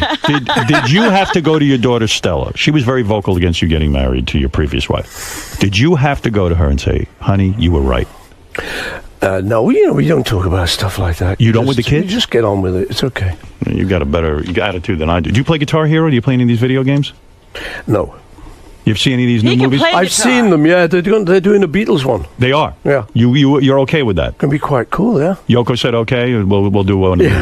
I would love to be We at these all meetings. said okay. Yeah. No, it's going to be pretty cool. Actually, I might learn to be a Beatle. In the office, we were talking about how, can you believe that they're still playing Beatles songs and young people are turned on to Beatles music? Oh, my kids love it. Did you ever dream in your, No, we didn't think we'd go beyond a couple of years. That was the truth, because nobody did in those days. So we just suddenly, after a couple of years, we were like, oh, we're just starting. How about my daughter just finished, she just graduated college. She just finished a college class in the Beatles. Yeah. And loved it, like her favorite thing. Wow. Like a college class. I know. It's That's amazing. insane. Isn't it? Yeah. Paul, you should let your kids grow up listening to Howard. I grew up listening to him, and look what happens. Yeah, well, see? Children, take a look at this guy. Paul, let me ask you He's something. lovable. Artie, this is Artie, Paul. Artie's struggling with drugs. You struggled with cocaine for a good year, right? True? When you were with the Beatles. I didn't struggle. I never heard that. Yes, Never heard drugs yes. with him. Paul struggled. Never heard drugs with him. He got arrested. I was a young man, and that was part of the picture at that time. But I would advocate young people not to do it. I know it's that. no good, man. Yeah, but how did you get off cocaine? You were addicted. Were you? I was not addicted. No, you I were was. addicted. Why are you You were telling on me it he for was a year. Honestly. Everyone knows you were addicted. And why are you lying? You didn't know you were addicted, but You know what? I was actually very lucky because all this stuff, as you know, and everyone knows in the world, the kids know particularly, it's a peer group thing. Yes. Suddenly it appears and somebody's doing it, and then you go, oh, and you don't have the wisdom to sort of say, no, I can stand back from this. But you tried heroin, too. No, not really. Yes. No, What I do you mean, didn't. not really? No, I didn't. Well, what happened was the same person I knew who had introduced me to coke. He did heroin, and he once sort of said to me, "Do you want to try it?" Right. And I just the fear. I just said, "No, no." Like snorting it, right? Or not? Yeah, no needles. Yeah, no, yeah, no, but no, John no, no. and Yoko got into it. Were you? I understand they did, but that was not when I was with them, so I don't want to That was kind of not say your anything. thing. That's I don't know. Right. No, but the good thing was that I kind of got really fed up of it because you can get easily fed up of it. Yes, because it's a kind of. Oh, really? Because drug. I wasn't making a joke. I had read that for a year you did cocaine and you felt that you were addicted to it. No, I wasn't addicted to it. No, I sort of did it because it was like the thing everyone did, at that time. But I was very lucky because it was actually just before it broke mainstream. So for that year, I just sort of did it and then went, oh, you know what, this is a mugs game. And I stopped it. And then just about everyone I knew in the world, including lawyers, bankers, businessmen, right. everybody, the straight people, suddenly started being really heavy into it. So I was very lucky. I actually got out. Good. Right there and then. And I said to kids, because a lot of people knowing, the good thing about this is you can advise kids. And what I used to say to kids, I say, look, I know it's a peer pressure thing. So what I would advise you to do is you can't kind of say, oh, no, I've never tried it. Because then, the kid, oh, you've never tried it, sucker. So I said to them, no, what you do is you say, oh, no, I've been through that. I gave it up. And now, go, wow, cool. Yeah, actually, that's a good point. Just bullshit them. But do you bullshit? still Bullshit. smoke pot? Do you still smoke pot? No. You don't smoke weed? I don't do you still nothing vegan? like You that. still veganing up? I'm vegetarian, not vegan. Oh, why? Why? Yeah, why not vegan? You'll eat eggs? He likes I like cheese and cheese and eggs. eggs. My thing about it all is kind of cruelty to the animals. That was the original thing. Right. So you don't have to kill a chicken to have an egg. Why did you? In fact, if you leave a chicken's egg, if the cockerel hasn't got there, she will leave it too. So that's kind of doesn't hurt anyone. A chicken really is an egg is a chicken abortion in a sense. Not True? really. It's not how we like to think of scrambled eggs.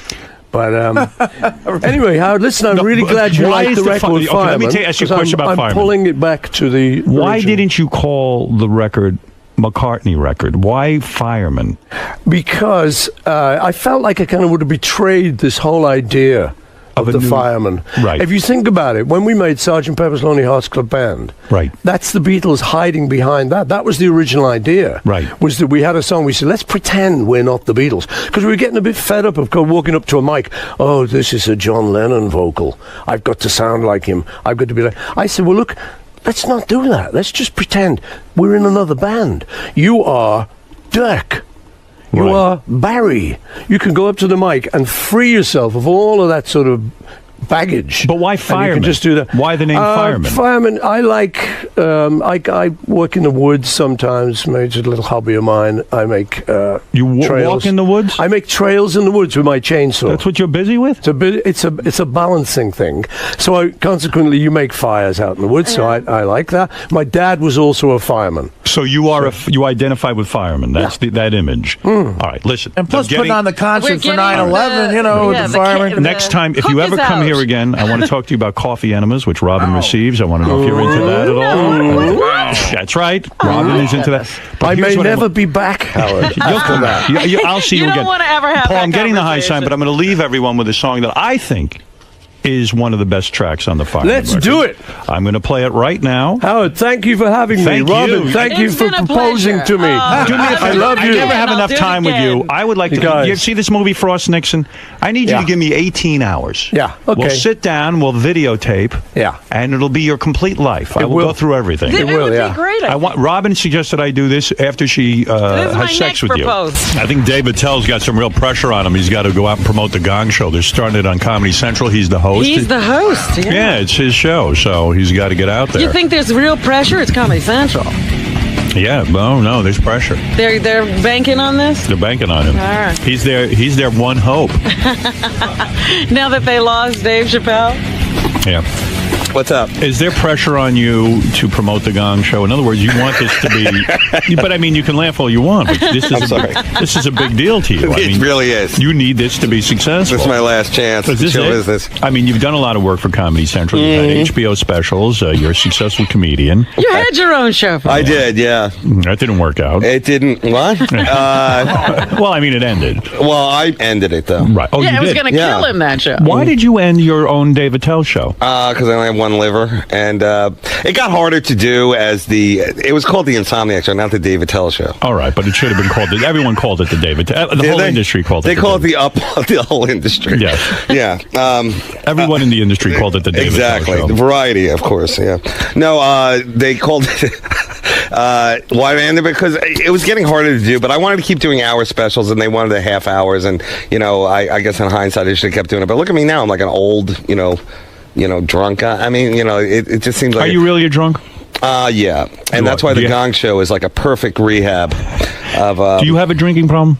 Yeah. Well, what is this? The first time on the air? No, but I'm saying, I'm wondering I did how not. much of I this- haven't had a drink in like 6 months. So, Oh, you and the haven't? guys will back me up on the tour there. So. How much is this a shtick? This addict kind of person? I don't speak early Jewish vaudeville terms. Right. How much of my shticklach? Yeah. How much?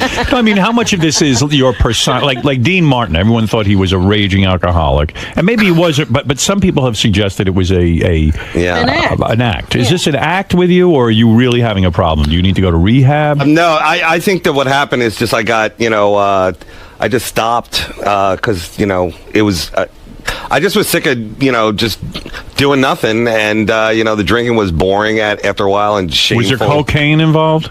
Yeah, of course. Of course. But that was years ago. Right. No, because but Sarah Silverman said when she went out with you, when she was your girlfriend, right, she saw no evidence of drinking or any of this behavior. It came after her, she said. I thought he was always depressed, though. Well, I didn't have any money then. You didn't have money to buy alcohol. Exactly. I didn't have any of that kind of remote control money, as we used to call it back in the 80s. So they called you and said, we're starting the Gong Show again. Wait, jump around and okay, and jump what else happened? Wait, hold it. Go ahead. Hold it. Don't worry, I'll get back This to is how you break a guy down. You don't stay on the same topic. I thought we were on the same team a minute ago. By the time I'm done, you'll see. Watch out for a curveball coming. I think I just got it. No, it was Sarah Silverman. Right. I'll go back to that if you want. No, that's okay.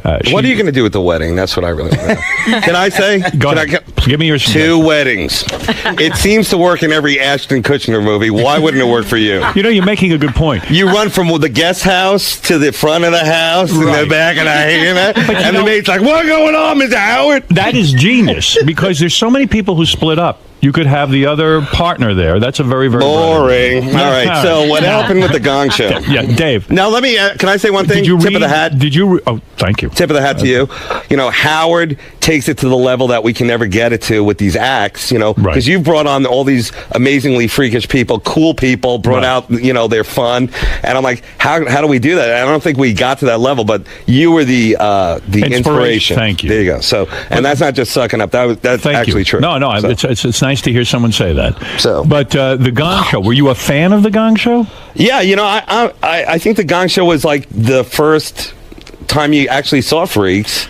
I was and a doing fan of great things, Yeah. and you know, like ukulele acts and guys in a bathtub and Gene, the dancing machine, all that stuff. And that was before YouTube, so that was like really the only outlet. Right. We take it down and dirty, more the road of hilarious than that. We've got something going that they don't have going for them, which is great judges, and the judges from Andy Dick to Triumph the Insult Comic Dog, Adam Carolla, all these different people came on, and they had a ball with it. They just they get involved in some of the acts. They lay it down. It's not like Sharon Osbourne giving this critique or some English dandy giving some kind of you'll never make it, mate. And Oh, blah, so blah, it's blah. it's a direct ripoff of Howard Show. Exactly. Thank you. We have everybody from unicyclers to queefers, and you know, and in between. Queefers? Yeah, that's your that's your bread and butter. You do here. have a queefer. Yes.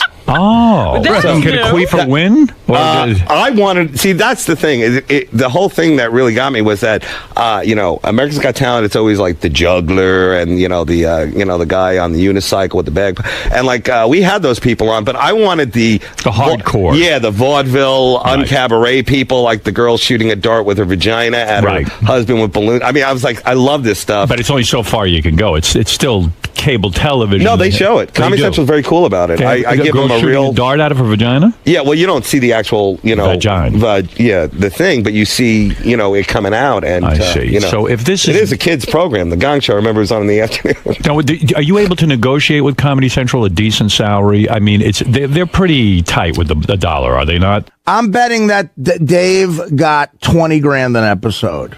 Wow, I say that's high. It could be it could be between 20 to 50, but it could be 30. I'll say around closer to 20 than 50. Well, the funny thing is, Artie, you also are a sitcom actor, so you know, if I was going to use my old quote from my part on Wings, from when I was on Just Shoot Me.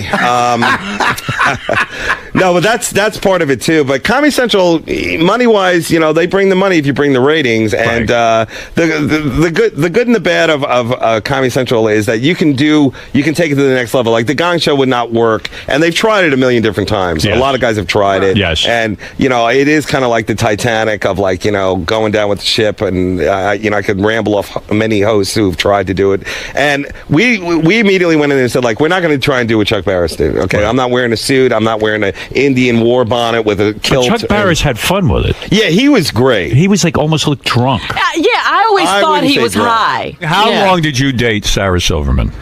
I don't know. Are you asking me to go to the wedding? Yes. How long could I go? What, to my wedding? Yeah. Do you feel not with that close to me? face. Do you feel to my wedding? Do you want to go to my wedding? Oh, I guess my Gong Show money. I can't afford. I mean, we're not a Dell figurine. What if I bring a beautiful Kyrgyzstanian girl that I met in Kyrgyzstan? I love you, and I think you're great, and I'd like to become friendly with you. But you're not coming to the wedding. But we never hang out together. I mean, would you really want to be there? 3 words: bong hits and Scrabble. Let's make it happen. Let me put it to you this way, Dave.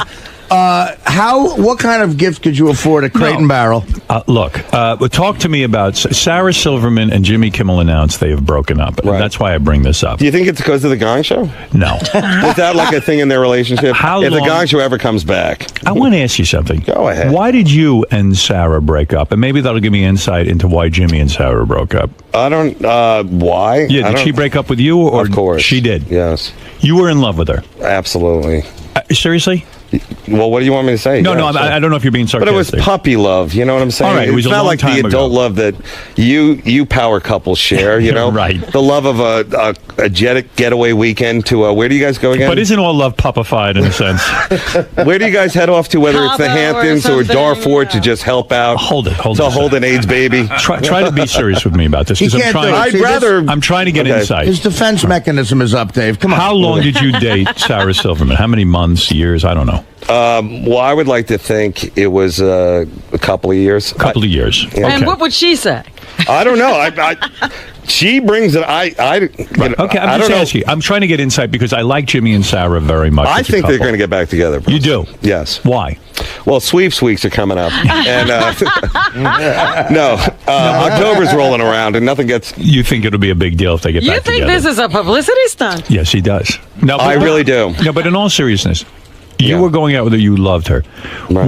Was the sex great? I keep thinking that Jimmy and Sarah maybe didn't have great sex. That Jimmy maybe got bored or something. Really? I don't know. I'm trying to put this together. 'cause You don't they think seem so- Sarah got bored with She the sex? could have. I'm asking from a man's point of view who So slept Jimmy with Sarah. was the great lover? Was Sarah a great lover? She was a great. I would say she's like 3 lovers in one. No, is she a great lover?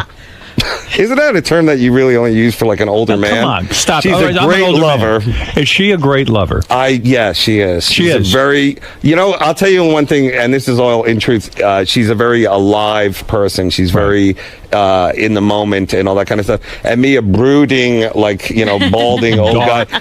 That's the kind of stuff that you're attracted to. Right. She's like a live person, and she's good at sports. And I could give a shit about sports, but But it was the sex was frequent. In other words, it wasn't being withheld. It was a good. Is that what sex you think life. would happen with them? I don't know. I'm trying to piece this together. It's shocking to me. I'm actually upset about it. Are you really? Yeah, because I enjoy hanging out with them as a couple. Well, why can't you still do that? As a couple? I can't. They won't get together as a couple. As a T-Mobile cell phone, can't you? Well, you know what? I'll tell What you is this, your theory on this? What do you think happened? I really just heard about it the other day because we got a little saying in Afghanistan. Right.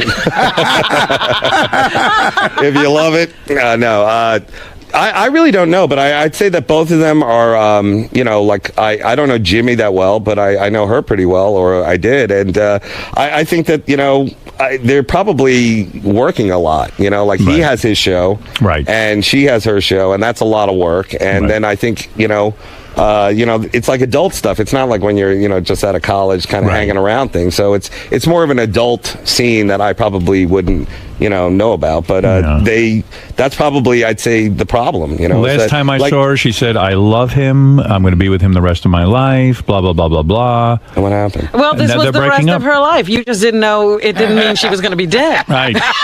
I don't know. I don't understand it, to tell you the truth. I really don't get it either. And Have you ever done Jim's show or Jimmy's show? Yeah, I have. Yeah. When during the Insomniac thing, I came out and Did you discuss having sex with her? His girl. No, I didn't. You didn't. Why not? Wouldn't that be great television to say, "Hey, I banged her, you banged her. Let's compare That's notes." pretty rock and roll. It's not so much comedy. It's not- that's like that's what not rock funny? guys do. Like Eric Clapton could do that or somebody. Like that, I don't know. I mean, I would have tuned in. I would listen to you guys comparing notes and saying, she didn't do this, but then Jimmy would go, "Oh no, she did that Don't with you me. love it when and he goes, She never licked "Oh my God, balls, she and that never did upset that to me." And No, Dave wants to do jokes about shampoo and a sock. Every time I come in here, you always bring up Sarah and all that stuff. What do I have to do that? Like, if I found Bin Laden on that trip, and I also opened Iron Man, I only brought it up because of the news that they were. I know, I it's thought shocking. you could offer insight. I did. Do you think it has something to do with the gas prices? Now, this leads into neutral territory. Do you have sex videos of her with you? No, you never took her. Before that, no, never. Wow. Well, all right. I will drop it then. Like, I mean, honestly, Howard, would you? Don't you feel like that's like you got to be really on your game to do that kind of stuff? Like sex video? Yeah. You know, I've tried it, and it never works out well. I've done it a couple of times in my life. Now, a man in your position, why would you even put yourself in that position? I look so bad. You do? On these videos. You know, you think you're in decent shape. What? You really aren't the the best judge. You should show us. I did one where I took the video on my penis, and I don't know, it must have been bright light, but it looked very veiny and like it was. I was like, ugh. You're too harsh and critical. When people ask me that, I go, look, I'm embarrassed by video of me not having sex, just acting. Yeah, right, just being around. Right, yeah. I mean, That's what I mean. You're too critical of yourself. You should let somebody else judge it. Okay, Robin, I'd love to have your critique. After Gary came back from Afghanistan, he came to me and he said, Dave Attell is a saint. I said, a saint. He said they should call him Saint Attell. He really is. Why do you... I said to Gary, why do you say this about Dave Attell? Because as far as I can see, he doesn't look like any kind of saint to me. Right. He seems very... Nobody's ever described him that way before. And he's a Jew. And he's a Jew, that's right. And then the Jimmy thing, right? Right. So, and he fucked Sarah. Yeah. I mean, I don't see him being a No saint. saint has ever fucked Sarah. So Gary goes, Wolf, there were days when we were traveling. You know how he talks. He goes, Wolf, there were days we were traveling, and we would be very tired. And sometimes the USO would say, when you're eating, go have meals with the troops and talk to them. But sometimes we were so tired, we would just eat amongst ourselves. But Dave Attell would go over to the troops' tables, no matter what was going on, and sit there and talk with them. It's very, very important to him. The whole time he's there, he's talking to the He troops. never shied away from the troops. Right. Well, is that accurate? That is accurate. And, the guys didn't know that that's part of the USO thing. It's not just doing the shows, but, they picked it up real quick. Artie apparently didn't know. All right. Well, but Artie is different. Slept, yeah. We just... Artie slept through all of Afghanistan. But they were like, how do you do it? And I go, well, I was brought up as a runaway. And I was used to going truck to truck looking for love. No, it's... What is these it? guys are... I'm sorry. Go ahead and explain yourself. I'll explain. I'm glad that... First of all, I'm glad I couldn't pick better guys to go with because not just Artie and Gary, but Nick and Jim Florentine were great. And the whole thing is that the monotony... we see the war in little snippets on the news, and it's explosions and shooting. But then there's the other times of just monotonous routine, heat, being distant from their loved ones, their lives. There's a lot of people there in the Guard and Reserve who have other lives that they've had to put on hold to do it. And what the we do is psychological pressure, knowing that they might be killed at it. Exactly. Right. But besides all that, there's really just the never-endingness of it and the sameness of it. And that could be horrific or it could be boring, but it's over and over and over for over a year. And we're just like new faces that come in. I don't consider myself famous. I'm not, Jessica Simpson or anything like that. But we just come in and, like, whether they know you or not, it's just somebody else to talk to. Like, comics are great because we don't bring any equipment. We just come in, tell a couple of, dick jokes, and we're out of there. Right. And they love it dirty. And, they might say the powers that be, keep it clean, do this, whatever. Yeah. But when it gets down to it, they always love it dirty. And we love bringing it to them that way. So. Right. Yeah, the shows, shows, was a good experience. The shows were very successful, and obviously Dave destroyed, as did Nick. Everybody killed. Yeah, and Gary did a good job. And I mean, it is so satisfying afterwards at the meet and greet when these guys come up to you and say, you know what, man? And every one of them were nice. We really appreciate you coming. We laughed, and it was good to escape for a while. And Dave has gone probably about 4 or 5 times. Is that right? You've been there quite a bit. Different place, right? yeah. Yeah, I mean, you've been to Iraq? Iraq. You've been to Afghanistan. And, Afghanistan used to be the one where everybody's like, I hope I get sent to Afghanistan because it's safer. Now it's really, like, going crazy. Yeah. Did you feel in danger at any time when the mortar attack? We read about the mortar attack. We asked Gary and we asked Artie about it yesterday. Was that your first time being under attack? Well, besides coming on this show, the emotional mortars, the rounds shot at me, the salvo. Coming in. No, it happened in Iraq too, but it wasn't like where we had to get in the bunkers. It was just kind of like, oh, by the way, we were attacked. But it's funny. The best part. There's 2 stories I'd like to say about the whole tour. One of them was I was roommates with Artie for a while and Nick DiPaolo, and. Fun. That's a fun room. It was a fun room, and Artie, it's hard to sleep with him because You think like he's a bigger guy, he must snore. Well, I snore. Nick might snore or whatever, but he talks in his sleep. Oh no! Really? And not just talks, he orders food in his sleep. Oh, stop. I'm not kidding around. Get Nick DiPaolo on the phone. It's so true. Yeah, no. Is that right? Howard, That's crazy. Dana and a couple other chicks have said this to me. You order food in your sleep? And Howard, he sounds contrived, but he's telling the truth because it is true. Other people have told me this, and it's so embarraking yet so funny. I never heard it. Does it arrive? Does the food come after Well, what did I say? I'm no Craig Gass, but may I try it? Yeah. Okay. It's like 2 burgers and a dew. Like Mountain Dew, 2 burgers and a dew. Oh, he even Are you talked in serious? that shorthand. You mean he's laying there, and all of a sudden you start hearing him talking about food? 2 burgers and a dough. Burgers. But What not else just does he laying there. mention? What else does he? Just kind of shaky, kind of like. I do. I get the shakes. What else? What else does he order? I'm curious. Pizza? Well, Nick DiPaolo said the 2 burgers and a do thing, and that was why I knew they weren't bullshitting. Just 2 separate times they said the same exact thing that I ordered. Wow. Yeah, and I'm like, I don't even drink Mountain Dew. And the whole trip too, he was not really eating. He was eating apples the whole time, and he had like one big meal, and that was about it's it. amazing. Gary was telling me about you in Afghanistan, and he even said this, and I hope I don't embarrass you. He says, at one point, Dave Attell waved his hands over the desert and it turned into water. I'm not kidding. No, you know what? I was afraid, like flying in the helicopters and all that kind of stuff, but that was pretty cool that we got a chance to do.